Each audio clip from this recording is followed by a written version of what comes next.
So that's what was going on. As I peeked from a distance at my in-laws' house, the moment I learned the truth, I was speechless. What were Anne's husband and his family thinking when they looked at her all this time? How many times have they deceived her with a calm face? Unforgivable. I'll make sure they all go to hell, no matter what. My name is Emma. I'm 45 years old and was just trying on my outfit for ceremonies and events when I realized I couldn't zip it up around my stomach. I thought I hadn't changed much in shape, but clearly, I've gained some visceral fat. The first time I wore this outfit, I was 30. My younger sister Anne, who had a weak heart since childhood, passed away at the young age of 27. It was caused by heart failure after pneumonia.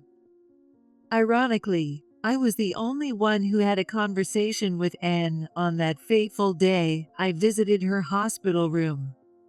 She had been married for just 2 years. She must have had so many things she still wanted to do. She never would have imagined leaving this world like this. I want to walk under the fall leaves when I get discharged. Remembering Anne's smiling face as she said that fills me with an indescribable sadness. The day of the funeral, which I attended without being able to accept the tragedy that had befallen my beloved sister, something happened. It was just before the ceremony began. When I went to the restroom, I saw Anne's husband, James, on the phone at a nearby lounge. Yeah, after the ceremony, it'll settle down a bit in about a month. Yeah, I guess it's best to keep it low until the first anniversary. I don't usually eavesdrop on people's calls, but I couldn't help but be curious this time. Keep it low until the first anniversary? What's that about?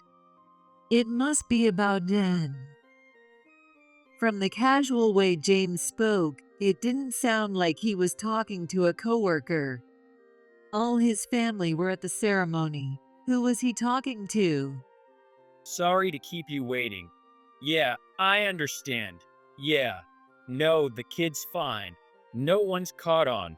My wife and her family don't have a clue that I have a child. Just relax at our place.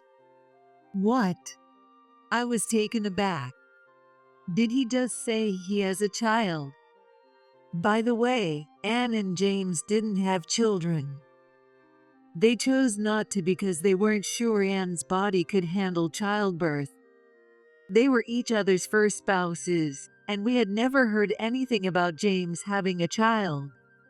What in the world is going on? Honestly, I was just confused by James's nonsensical conversation and couldn't sort out my thoughts. But then, I remembered the desperate words Anne tried to tell me just before she was taken to the surgery room. My parents' house, there's a child. Soon after, Anne lost consciousness and passed away without waking up a few days later, so I never heard the rest. I was the only one who heard those words. Until now, I was too shocked by the loss of Anne to even think about what those words meant. But then, the word, my parents' house from Anne, and just relax at our place from James. If it was the house they lived in together, Anne would have said, our house, not my parents' house. And there's no child at my parents' house. Suddenly, it hit me. Maybe, just maybe, the child with the person James was speaking to is living at James's parents' house. When that thought crossed my mind, I couldn't stay put. If that was really the case, I couldn't forgive James. Desperate to check my hunch, I quickly left the funeral home after offering incense to Anne and headed to James's parents' house. James's parents' house is within walking distance from the house where Anne and James lived. I'm an only child and my parents are elderly. so I want to live close to them. James himself had decided to live here for that reason. I'm anxious about whether I can get along even if our family interactions increase. Anne complained about setting up their home near her in-laws' place. But in reality, since it was so close, she hardly ever visited, and there was virtually no family interaction. Maybe that's why at the funeral, James's parents hardly seemed to mourn Anne's misfortune. They were fiddling with their cell phones whenever they had a moment, to the point of being somewhat appalling. Well, if the relationship was that distant because of the in-law situation, maybe it's to be expected. But they could have at least pretended a bit more at a time like this. As I recalled the parents' attitude and arrived at James's family home, I hesitated to ring the doorbell. There shouldn't have been anyone home. Everyone was supposed to be at Anne's funeral. But what if someone did come out? What would I say to them? I had no concrete evidence of James cheating. Facing the unknown without enough information, I wasn't confident about winning. While pondering, I went around to the garden and sneakily peeked inside the house. The windows weren't closed, and I could see everything inside. Wait, is there really someone inside? Just as I was startled by the thought. Stop squirming, wait. Hey, don't run around. We. A child came running out into the garden, followed by a woman I didn't recognize. I quickly hid and watched the two from the shadows. The child's face looked a lot like James. He was still unsteady on his feet. Probably just started walking a few months ago. The woman was about the same age as James. The area around her mouth looked similar to the child's, and she must be the mother. Oh, had James really betrayed Anne? Since when? When did Anne realize this? As the pieces of my suspicions neatly fit together, more and more concerns popped up, and I couldn't clear my head. In fact, I even started to tear up. I will never forgive him. I swore to myself that I would make sure James pays for what he did to Anne on her behalf. Later, I returned to the funeral hall. My sudden departure from the ceremony had raised suspicions among all attendees. I couldn't stay there because of the shock of losing Anne. When I said that, it seemed to convince everyone. It's unlikely they think I went to James's house, but I was relieved that I didn't arouse any strange suspicions from James or his family. The next day, I decided to hire the only detective agency in the area to investigate James. But it turned out that the agency was run by Sarah, a friend of Anne. She had also attended the funeral, so I remembered her well. And Anne had also hired her company to investigate her husband, Sarah told me. After I reported the results of the investigation, Anne's health deteriorated and she passed away.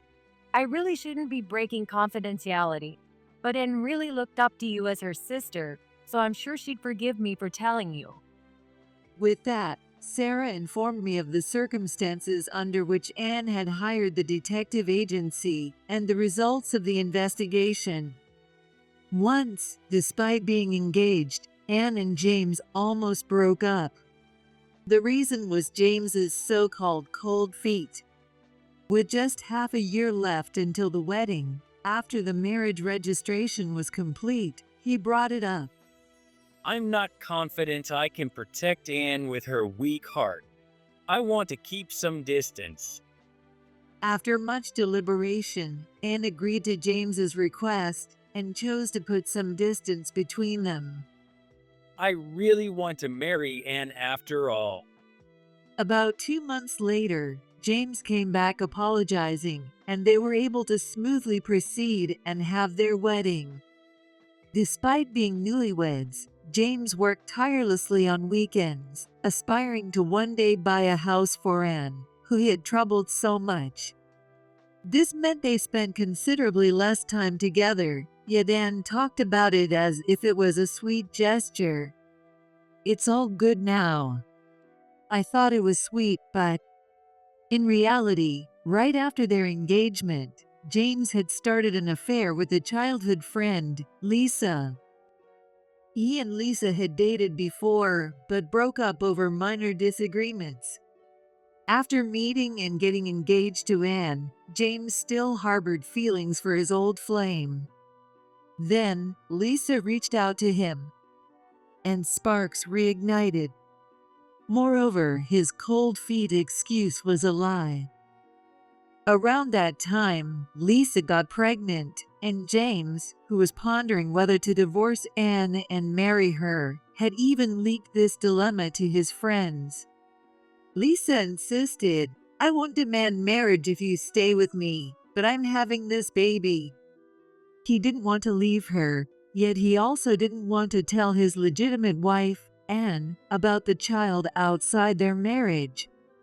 Nor could he deny his child with the woman he loved. Though he didn't want her to have the baby, she was adamant about it. Stuck and desperate, James consulted his parents. "Since it's our first grandchild, let her have the baby." The parents were the ones who suggested it. His parents had initially pushed for his marriage to Lisa, the childhood friend they knew well. Plus, they were not fond of Anne, who was frail, and they often complained about not being able to see a grandchild. They said Anne is frail and won't last long anyway. After she's gone, acknowledge the child and remarry Lisa. The mistress wholeheartedly agreed to this outrageous plan. It was a favorable situation for James, too. If that's what my parents say, then it might be an option. James agreed, and it was settled that Lisa would have the baby. Lisa was an only child like James, and her parents had already passed away. Therefore, James's parents frequently visited Lisa's home across the street to help out during the pregnancy and after the birth. The claim that James was working on weekends right after his wedding was a lie. He was likely visiting the newborn at that time. There were eyewitness accounts from neighbors of James frequently visiting Lisa's house. This suggests that the reason for moving close to his elderly parents was also a lie. More likely, he wanted to be close to see his child. As the child grew, "We want to see our grandchild grow up close," said James' parents, and it seems the child and Lisa spent more time at James's house. That's why they found excuses to keep Anne away from James' parents' home, eventually stopping her visits altogether. It's appalling how the entire family seemed to endorse the affair. Anne only became aware of James's infidelity about a month ago. Feeling unwell, Anne had come home early from work and was resting. He probably didn't realize that Anne was there. James, who usually never emails or calls at home, came back home a bit earlier that day and was on the phone. I got off work early. Can I come over now? What? My wife? She's at work, so she won't notice. She's been feeling sick a lot lately and goes to bed early. If I say I'm working late, I can stay longer. Yeah, I also want to live with you guys soon. Every time she says she's not feeling well, I kind of hope she won't be long now. Imagine how Anne felt hearing that from her sickbed. Just the thought is heart-wrenching. This incident led Anne to realize James's infidelity, and she turned to Sarah's detective agency for help. The investigation results came out, and just when she was about to confront James with a divorce, she collapsed and passed away. Anne must have felt so betrayed. Sarah concluded, looking down. That must be true. I want to avenge Anne. I couldn't stand the thought of her in-laws getting to enjoy their grandchild while James and his mistress remarried as if nothing had happened. However, having just grasped the whole situation, I was unsure what to do next. After some thought, a light bulb went off. Sarah, are you good with computers? Leave it to me. She replied with a smile. The next day, I headed to James' family home. When I rang the doorbell, Mary, Anne's mother-in-law, appeared on the monitor and looked surprised to see me. Oh, Emma, what brings you here? She exclaimed with a slightly shaky voice. I have something to discuss with you about Anne's personal belongings. Do you have a moment?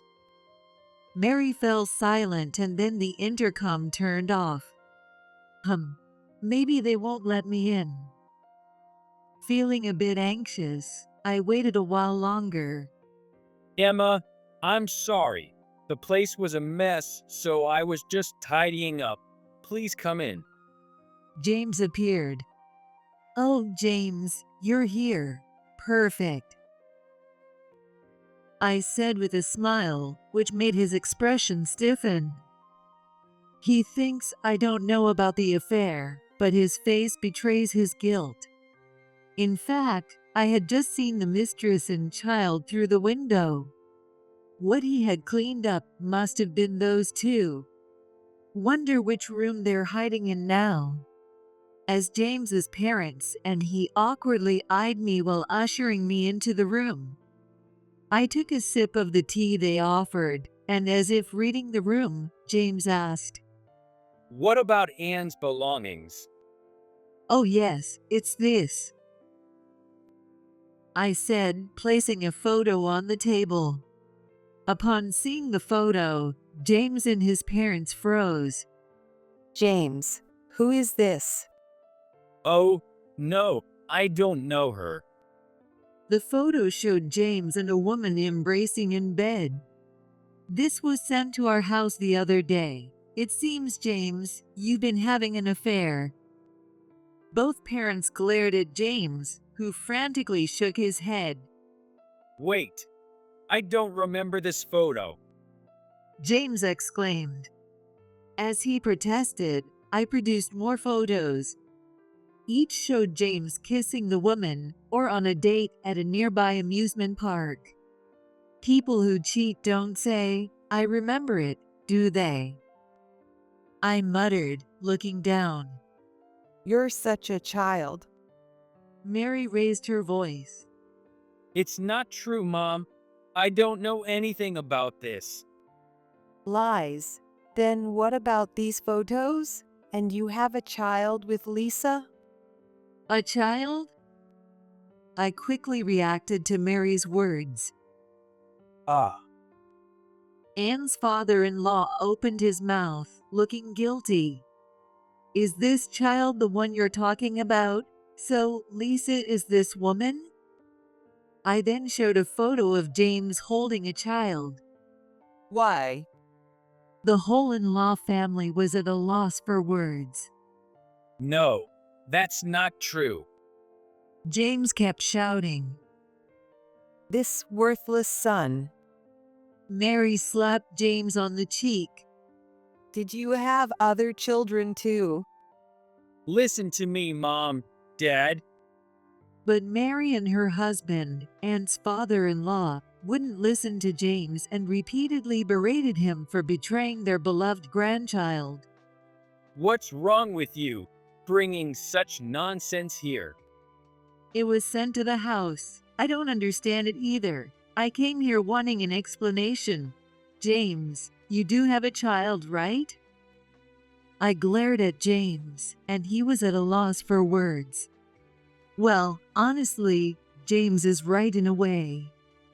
James doesn't have any other affair partners besides Lisa. I wouldn't tell them for the world as I might get sued for defamation later, but this photo was a composite I had Sarah create. I could have used a real photo of the actual mistress and child, but I had my reasons for using a composite. You do have a child, don't you? My plan was to corner him into slipping up, but Mary slipped up sooner than I expected, which was lucky. Your silence means it's true, right? Just now, Mary mentioned there's a child, and something about Lisa? Mary and Ronnie froze on the spot at my words.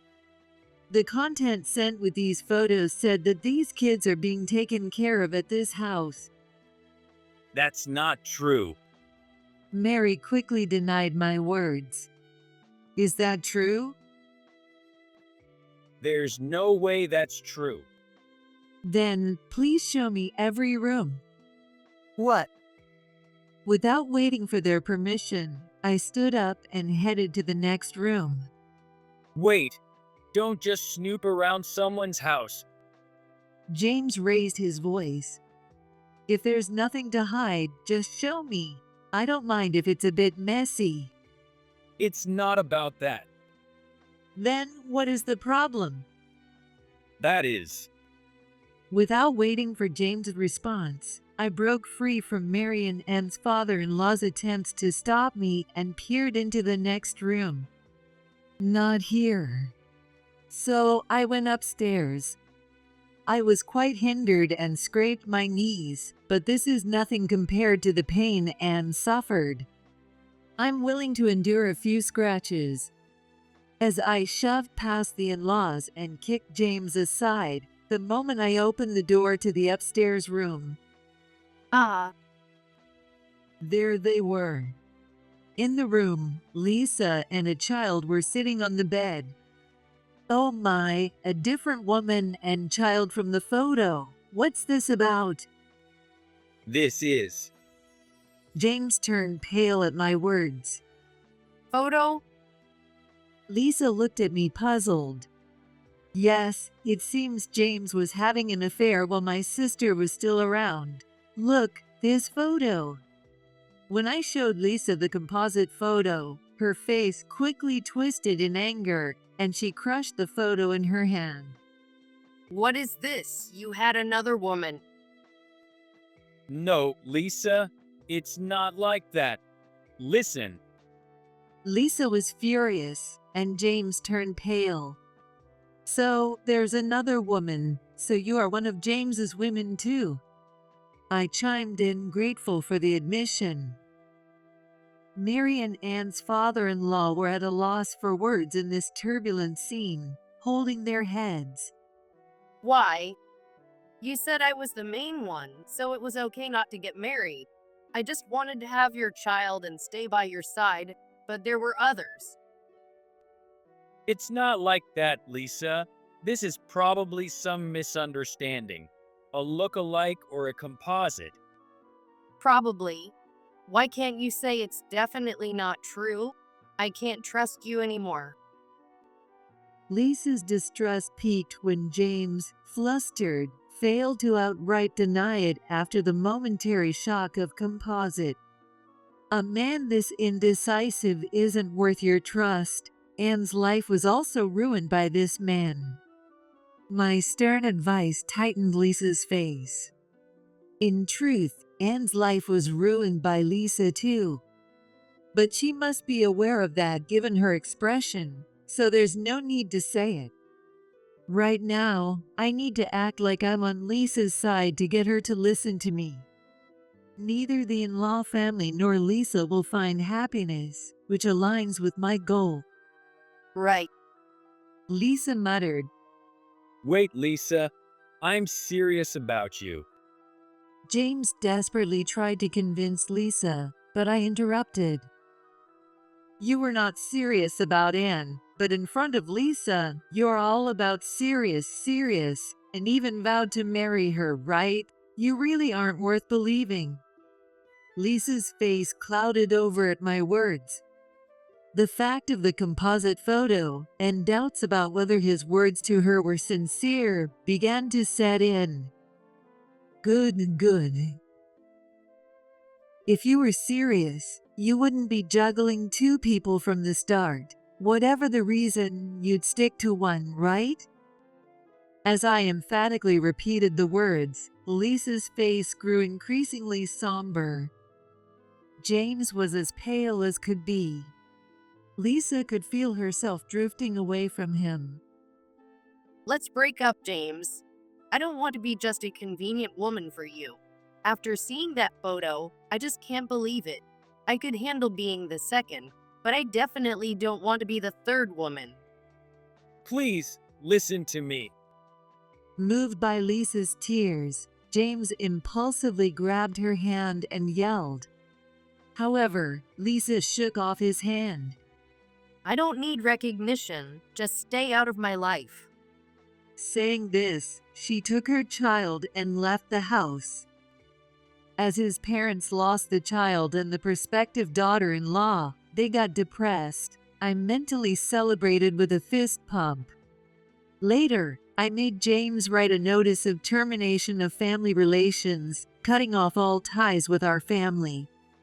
Anne's inheritance, which was supposed to go to James, was also successfully waived. My father, a bit intimidating, had heard everything from me and went to yell at the in-law family. I don't want to have anything to do with this house anymore, so waive the inheritance. The in-laws, completely intimidated, persuaded James as well. Well, Anne's estate was meager, but it was good that not even a penny of Anne's went to him. Actually, on the day I brought the photo to James's house, a window happened to be open. Because of that, our loud conversation was clearly audible outside. Together with some revelations from a friend of Lisa who lived nearby, everything that happened at James's house became known around the neighborhood. As a result, rumors spread that that house is full of debauchery. James quit his job and left the area with his parents, as if fleeing. Meanwhile, about 2 months later, Lisa suddenly appeared at my family's home.